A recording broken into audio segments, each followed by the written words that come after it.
I also extend my welcome to my colleagues from the media present here and those who are watching us through virtual PC. I would like to invite the Honorable Minister to address the media. Sir. Thank you very much. As the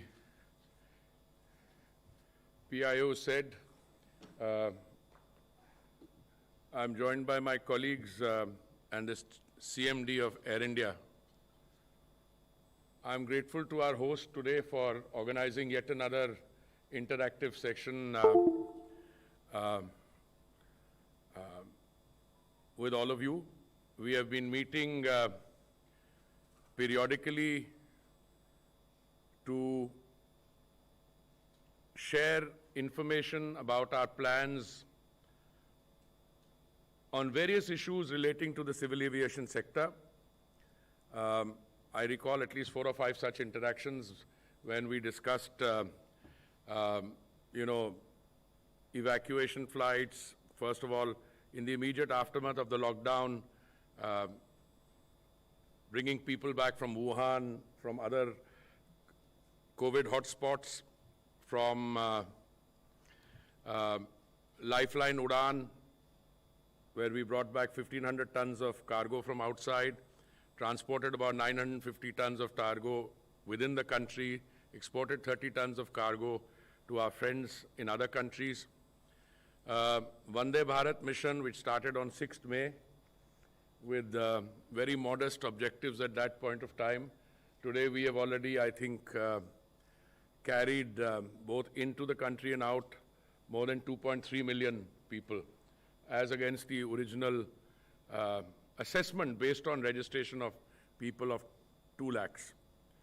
Resumption of domestic civil aviation, which we started from 25th May. And when we started, we had, 30,000 passengers per day.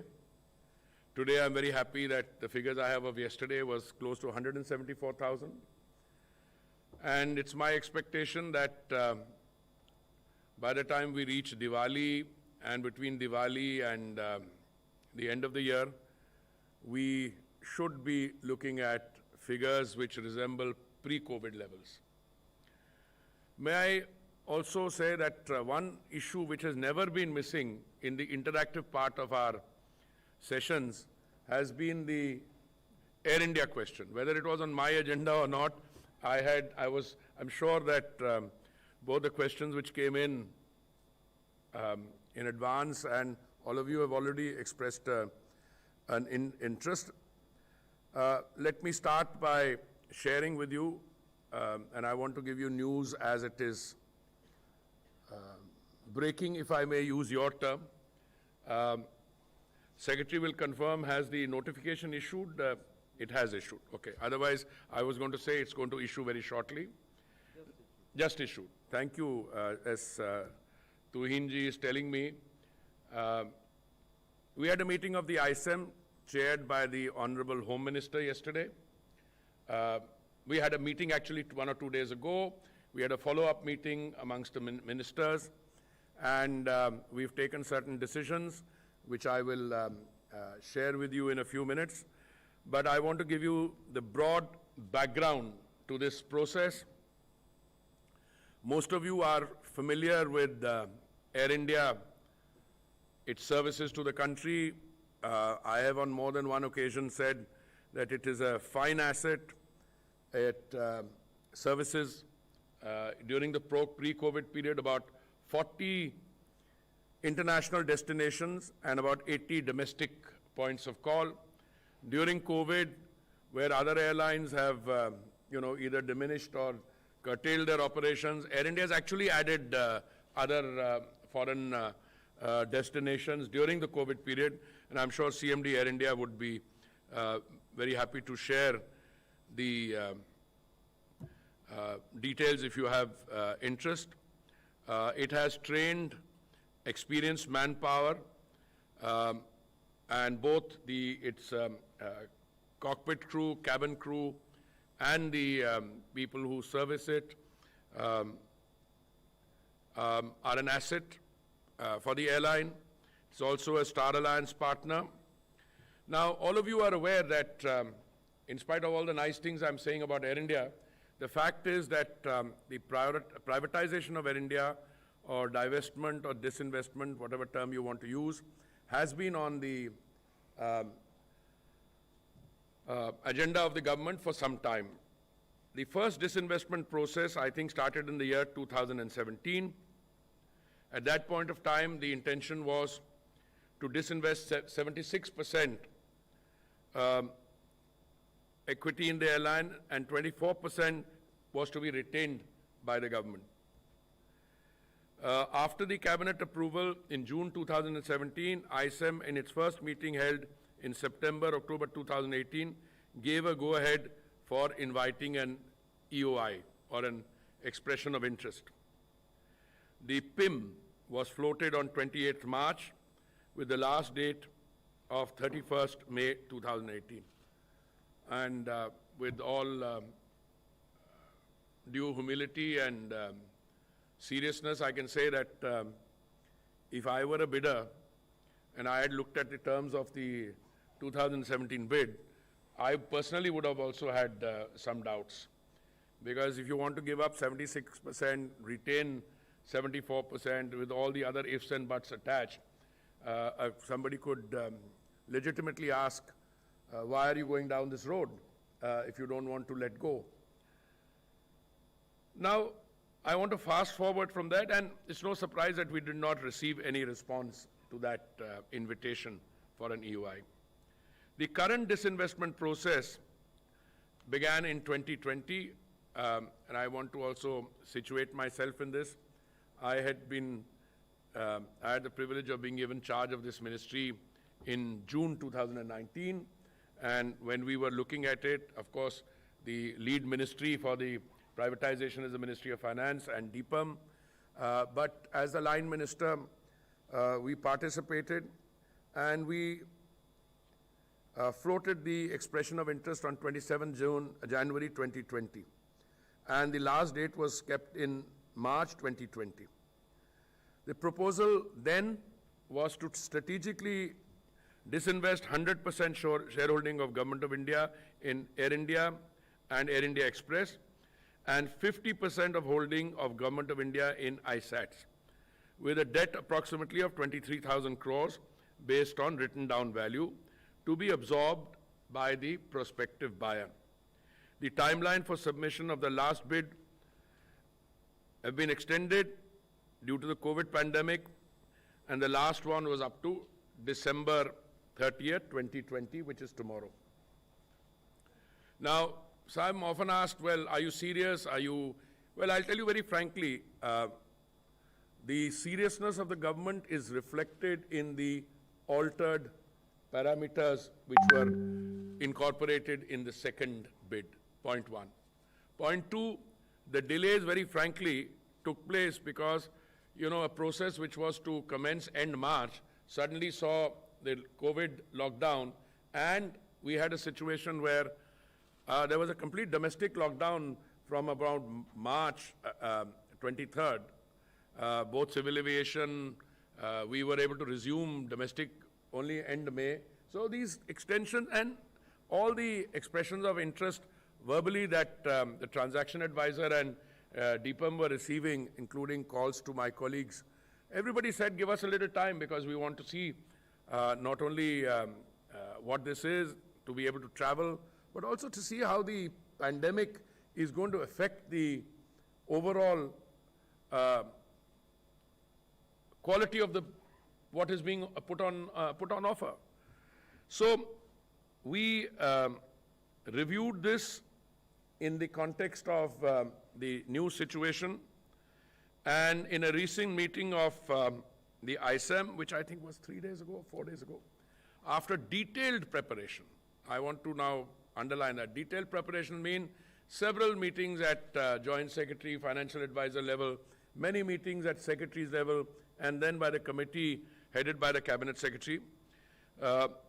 We re-looked this, revisited this, and it was decided to change the bidding parameters and ask for bids at the enterprise value.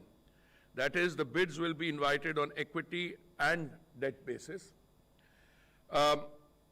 now I just want to give you the timelines, and then I'll request both Secretary Civil Aviation and Secretary DPAM to share with you the technical fine points of the bid. The timelines that we have now, which I'm placing before you at the first opportunity, and I want to share with you, I'm doing this because there has been so much of uninformed, and I'm choosing my words very carefully, uninformed, and sometimes I also worry reporting which bears no relationship to what's happening on the ground. You know, purely speculative, X is interested, this has been done for Y is this thing. Please, there is no such thing. This is an open, transparent process where we are going to announce the timelines, and I will also share with you my assessment on how much interest there is. And I can tell you there's substantial interest. The timelines are, one, that the notification has been issued. And we will ask for comments to come in for a 7-day period? 7-day period, comments, which means essentially, let's say if it is issued today, then the comments, last date for submission of written queries will be 5th November, which is exactly 7 days. The last date for release or response to the queries on clause 6 of the PIM read along with the corrigendum which has been issued, we will then, you know, last time when we planned to do this, we had what, 500 queries? 500 queries. So my expectation is we will get a similarly large number of queries. Each query will be studied, analyzed, and a response to that will be put out. And we propose to do that by the 12th of November. And after that, we will provide a 30-day period for the submission of EOIs, which will be by 14 December, and intimation of the qualified bidders from our side will be by 28th December. So we are planning to complete this process by 28th December. And as I said, a lot of work has gone into this, both in terms of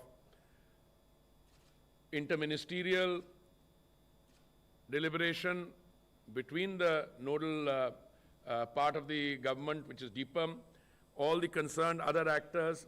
This has been looked at, and this whole process has been approved by the ISEM at a meeting 2 days ago, which was further, we had further follow-up discussion, and has been finalized and a notification is issued. Now, maybe I would request one of my colleagues, whoever wants to go first, Pradeep, to share with us, and then I'll request you to in. Yeah. Thank you, sir. I'll just give further details what Honorable Minister has just stated. Well, disinvestment of the strategic disinvestment of India, the process, the first step, the first stage process started in March 2018, and as just Honorable Minister was mentioning, that at that time we had two major parameters. One was that only 76%, Government of India holds 100% of shares in Air India. At that time, the proposal was that only 76% would be sold and 24% would be retained in Air India. And the second important aspect was, at that point of time, Air India had a total debt of about 55,000 crores. And of that 55,000 crores, a debt of about 33,000 crores, including liabilities, would be retained with the Air India, which is going to be sold. So that was the first proposal, and we did not receive any bid. So it was decided that this entire thing needs to have a relook, and the ISEM approved the second stage of disinvestment of Air India. At that time, again, two major changes were done. The first major change was that instead of disinvesting 76%, the government decided that 100% of shares of Government of India would be disinvested. This was the first major change.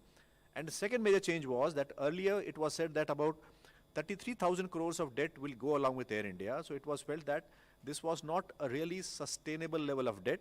So it was reduced. It was brought down to 23,000 crores. And with these two parameters, the second step, the second stage of bidding started, and the PIM, that is the Preliminary Information Memorandum, seeking expression of interest, was issued in the month of January 2020.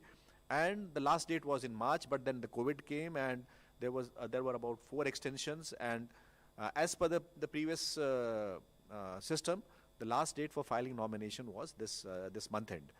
So now, with the COVID coming in, the scenario has changed. There has been a total change in aviation environment. A large number of airlines are facing hardship, that the demand has come down. Though we have a good domestic backup, but international demand has taken a big hit for all the airlines. So with these change conditions, it was felt that the way we had packaged Air India, it may not evince enough interest from the bidders. So again, a third major change was done, and this was that instead of saying that Air India can carry about 33,000 crores of debt or 23,000 crores of debt, the bid would be on enterprise value. In simple terms, it means that the bidder will have to say how much debt he would be able to carry along with Air India. Now, this was a major change, and what we are saying now is that the bid will be on enterprise value. And this is what the today's notification is, that the bidder has to give the enterprise value. And in this enterprise value also, a ratio has been earmarked between how much he can take as debt and how much he can take as he has to give as cash. So there, the ratio which has been decided is that whatever enterprise value he quotes, 15% of that he will have to give cash, that is money to government, and remaining 85% he will have to take debt along with Air India. So these are the broad parameters, and the timelines have been mentioned. Now with this brief introduction, may I request Secretary Deepam to give the further details of the process.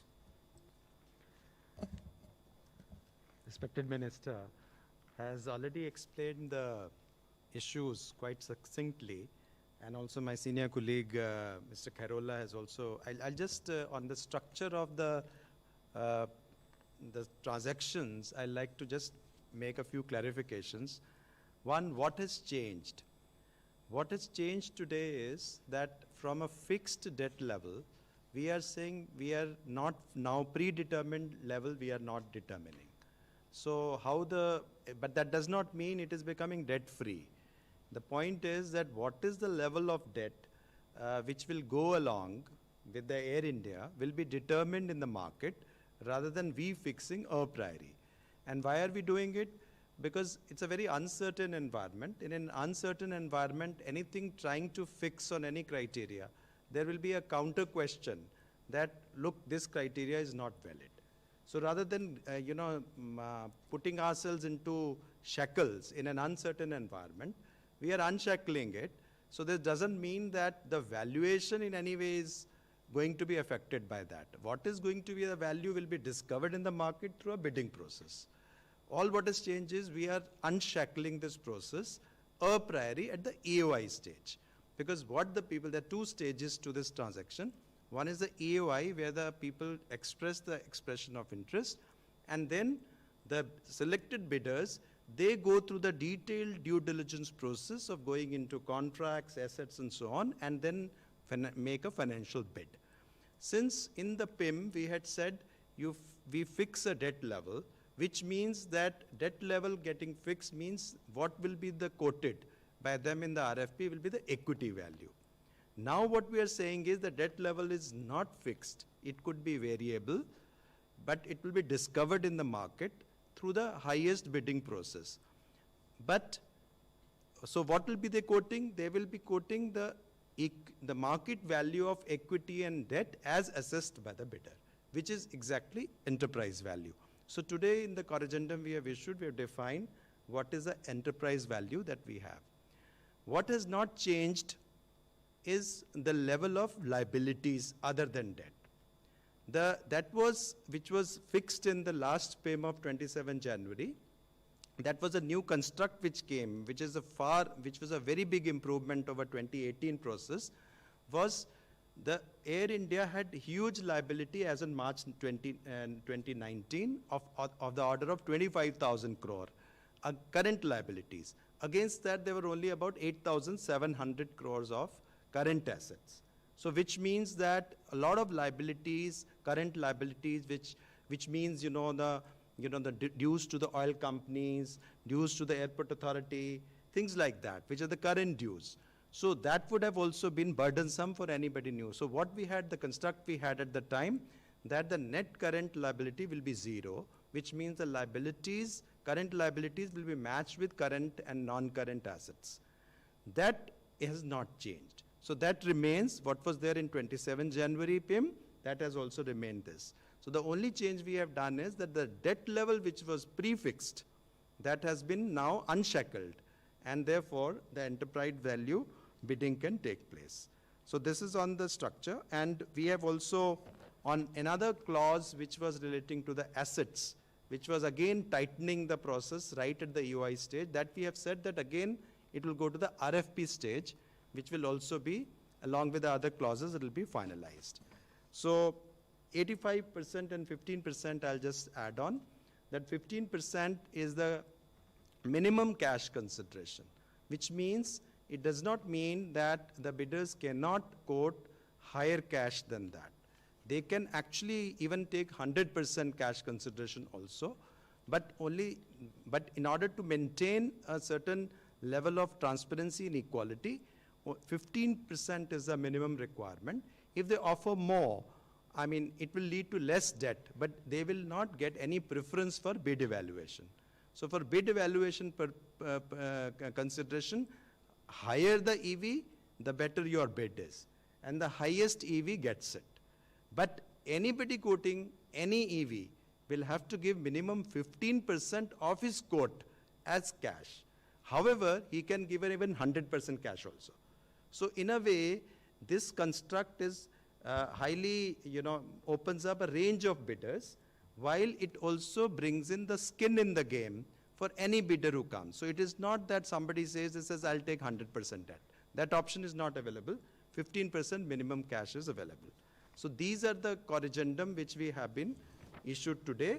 And another one which is important one is, due to the COVID, we have this issue of hard copies. So we have these deadlines where we have allowed even the soft copies through email also to be given by the due date, provided within next 7 days, they give hard copies to our transaction advisors. This has also been done because it is difficult for the people to always print and do all these hard copies and do it by that date. So we virtually will take away there a few more days. They will have to do that. So that has also been brought in, again due to the COVID considerations and on the count of the request of the bidders, potential bidders. So broadly, I have this to say on the structure of the transaction. Thank you. Thank you very much, sir. Thank you very much. I just wanted to add, I think between Mr. Karola and Mr. Pandey, they've very comprehensively shared with you the different elements of the bid. And there's one point which perhaps we need to, maybe one could flag, is that this 85-15, in aviation industry, a debt equity ratio of 85-15 is typically considered for aircraft financing. That's how we got this. The expert committee on resolution framework for COVID-19 related stress recommended for the aviation sector total outstanding liability / adjusted total net value as less than 6, selected investors. So we looked at different people, what they had been saying in different international bodies, and therefore we reached this 85-15 figure. Now, unless my colleague and friend, the CMD Air India, has something to say, I just wanted to give you an overall picture. One, that the airline has very well-deserved credentials and reputation.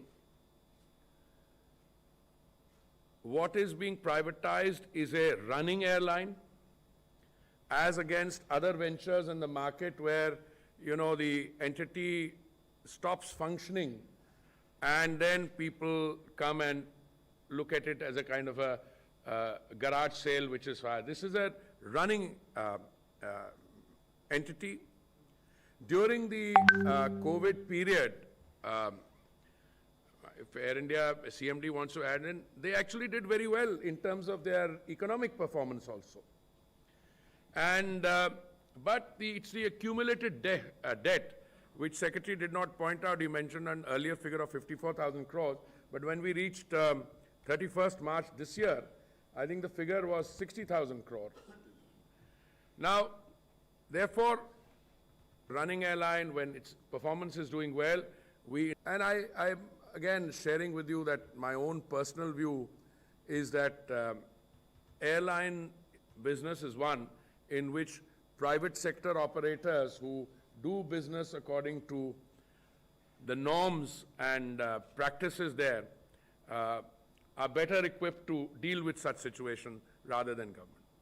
The government has put in a lot of money there in terms of, the kind of support that Air India has received, including during this period till we finally find it a new buyer. And I think stressed government resources can be better utilized in other more pressing areas. So this is the broad background. And as I said, unless Rajiv wants to say something, maybe something about how well Air India has done or Air India Express has done, and then we can, or anything else you want to say. Thank you, sir. So I'm very happy to announce today that during the COVID time when we started the Vande Bharat mission, we started on May 7th, and yesterday we have been able to clock 10 lakh passengers. That's 1 million passengers to and fro under the Vande Bharat mission. So it is a kind of an achievement of sorts that even in these difficult times, we have been able to reach this milestone. This we have achieved on the strength of both Air India as well as our low-cost carrier. Our carrier Air India has about 121 aircraft, and our low-cost carrier Air India Express primarily operates on the Middle East route and largely to Kerala within India, and they have 24 aircraft. So both these airlines, both Air India as well as Air India Express, are being considered for sale in this divestment process. In fact, Air India also has a 50% share in AISATs, which is also being considered as part of this disinvestment process. This, during Vande Bharat mission, we have, in fact, as Honorable Minister mentioned, we have added destinations. We flew to as many as 75 cities in 54 countries, adding 36 new destinations during these last few months. So this has been a feather in our cap. It's a going concern. It is, our revenues, both international and domestic, are looking up every day.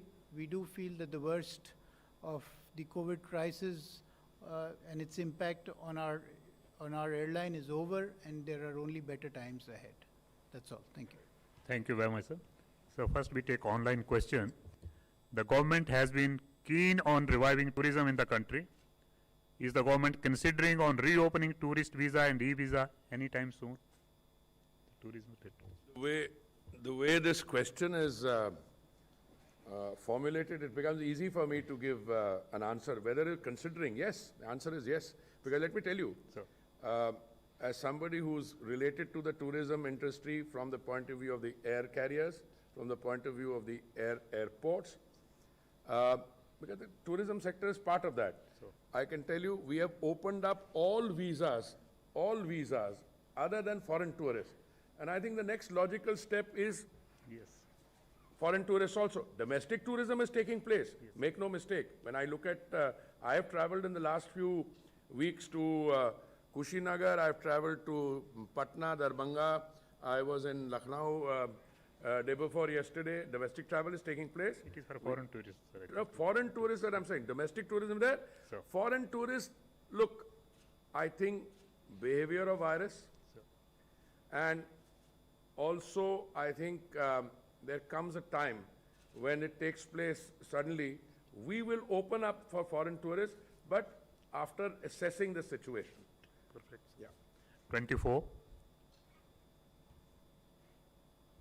Hi, sir. Anu from CNBC TV 18. My first question is that do you think the timeline until 14th of December will be sufficient for the bidders to submit their interest, given that now we have changed the bid parameters? And secondly, you were mentioning something about the kind of interest you are seeing from potential bidders. So could you elaborate on that? Well, you know, the potential bidders have been showing interest for some time. So I am reasonably sure that some of this tweaking has been done following suggestions which have been coming from all the stakeholders in the game. I should have also added on that 15% is necessary because you have to show skin in the game. I mean, you must be able to show your own commitment. Look, these are people who are serious about the civil aviation industry. These are people who have been for many months talking to the transaction advisor. They've been seeking clarifications as per legitimate norms from the concerned agencies. They've been talking to, I'm sure my ministry also, find out what is happening, what are our plans, etc. And therefore, I think your question is that time sufficient for them? My answer is yes. Because we make this announcement today, notification has gone out. If they have doubts, they are fully within their, within the possibility to ask questions. And they will raise the questions, and I'm sure DPAM and the transaction advisor and all of us will respond to those questions. So I think 7 days is enough, especially since you've been monitoring a process. I mean, the process has been gone on for a while, but I'll request Tuhin to add to that. You see, the question is, the queries are only from the point of view of what we have changed.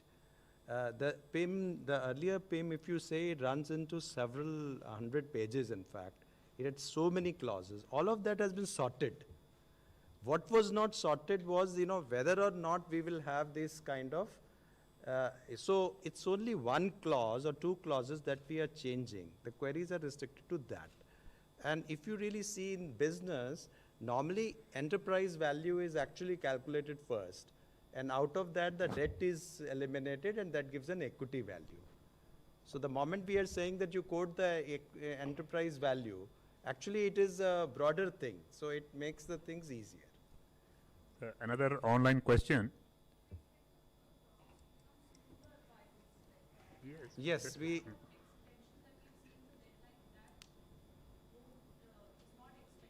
No, we don't expect. It's not some proposal that you're considering de novo for the first time. I mean, they're all very familiar with him. And as Tuhin explained, the corrigendum and the notifications are on very few points. The rest of it is there. And as you said, even in the earlier system, you would have to first work out enterprise value and then go towards what you want to offer as a bid. So now it should be relatively easy. But as I said, I don't want to anticipate. I personally think 7 days is more than enough. Then the queries will come in, and I can share with you in our internal discussion, I was actually wanting to compress the time even further. We are now where in mid-December, right? I wanted to compress it more and make it end November, but then I was advised by my colleagues that perhaps we should just give them little more time. But it's going to be enough, yeah. Sir, another online question. You mentioned that by March 31st, 2020, Air India had a debt of rupees 60,000 crore. What does it stand at now? How much equity has Air India sought to continue its operation in the current scenario? I think we need to clarify 60,000 crore thing. Is the figure correct, quoted as it is? So the current year is quite challenging for the entire aviation sector. Air India has also been affected because of the international operations. We feel that at the current level, during the current year, we should have a loss in the range of about 8,000 crores, which should get added on to the loss which is there. Number 6. Well, the numbers are, as on 31st March 2019, 60,000 crore Yeah. was the existing debt. Out of that, in the previous round, 29,464 crores was intended to be hived off. That fully has not taken place. 21,985 crores has been hived off to already, as per the previous decision. But 60,000 crore as on 31st March 2019, yes, that was a figure. Number 6. So, Polemy from India Today. it was kind of related to this, my first part of the question. In the current PIM, the debt is at about 23,000 crores. It stands at, given the passage of time and of course the impact of COVID-19, where does that level of debt stand? The losses which have been incurred as well, where does that level of debt stand? Have you been able to assess the same? And also, as far as the assets are concerned, has this decision to change the parameters of the bidding process been taken in view of the fact that, the aircraft have been standing idle for some time, the assets have depreciated in value? What did the transaction advisor, EY India, tell you also? No, of course, what you say is correct, because as you go along, with every delay, there is always a depreciation of assets which takes place. Apart from that, there is a very added stress due to COVID on what we call as the assets getting impaired or stressed because they are not able to yield revenue. So both the processes are taking place. So obviously, if you assess the assets on the balance sheet on a particular day, maybe down the line, if you don't add the assets, there will be asset deterioration over a period of time. That is one of the concerns that bidders had, how much of debt can be sustained by the airline. That is the reason why the EV value is being done, because it's an assessment in the market which needs to take place of what assets are worth, and what are the capability of assets to generate the cash flows. Because you don't run a business only to have assets, you run it for getting cash flows. So both these assessing cash flows and assessing the worth of the assets will be determined by the market, and that is what EV is all about. The last online question. Passenger traffic is eventually increasing. Will the price cap system still be in place? This question has anticipated announcement I was going to make. You will recall when we first introduced the price cap system, I had said till normal conditions are, revival or normal. Now we have progressed. Yes. Domestically. We have come from 30,000 to 174,000 yesterday, 180, but I still think we need a little more cushion. So we'll be making an announcement this evening. This is an announcement that we extend the price band for another 3 months. Thank you very much, sir. Thank you, friends. This is the announcement, yeah. Yeah. Yeah. Well, but I always, when I say this, I mean, you have extensions of the NOTAM also, but it seems as if, international civil aviation. But within that, we are doing the bubbles, we're keeping on increasing. We've got about 20 countries to which we are flying, we have bubble arrangement. But even this, even though we are extending it by 3 months, if by the time we reach the end of the year, we find that there is a very appreciable improvement in the situation and we are reaching pre-COVID levels, I would have absolutely no hesitation if my colleagues, want us to not utilize the price band for the full 3-month period, because this is already till 24th November. But I think till end December you lead it, but we are extending it for 3 months and then we'll have a look at it as we progress. Thank you very much, sir. Yeah. It is, right now it is 24th November and 3 months are being added to that. Yeah. Thank you, friends. Thank you very much.